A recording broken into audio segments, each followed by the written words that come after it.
High, আমি সুদীপা আর এটা আমার প্রথম মিনি ভ্লগ।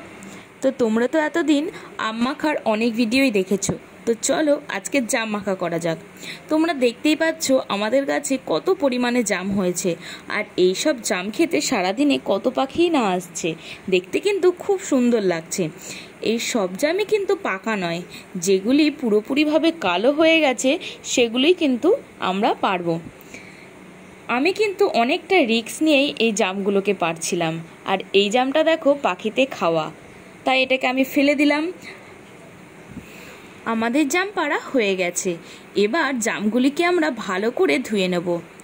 তবে জাম মাখাতে বেশি কিছু লাগে না, কারণ জামের মধ্যে মিষ্টি টক দুটো স্বাদই আছে। কিছু জামকে আমরা হালকা করে চটকে নেব, যাতে জামের মধ্যে লবণ আর লঙ্কা দুটো ভালো করে মিশে যায়। আমি এখানে বিট নুন ব্যবহার করছি, তোমরা কিন্তু যে কোনো নুন এখানে ব্যবহার করতে পারো।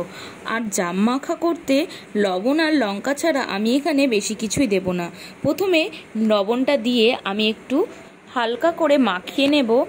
আর আমি এখানে দুটো লঙ্কা নিয়েছি, কিন্তু আমি দুটো লঙ্কা এর মধ্যে দেব না, কারণ লঙ্কাগুলো এত পরিমাণে ঝাল, আর জামের মধ্যে কিন্তু অতিরিক্ত পরিমাণে ঝাল একদমই ভালো লাগবে না।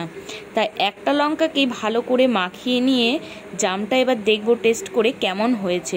তোমরা কে কে জাম মাখা খেয়েছো অবশ্যই কিন্তু কমেন্টে জানাবে। আর এই জাম মাখাটা কিন্তু খুব টেস্টি হয়েছে। তোমাদের যদি ভিডিওটা ভালো লেগে থাকে অবশ্যই একটা লাইক করে দেবে। বাই।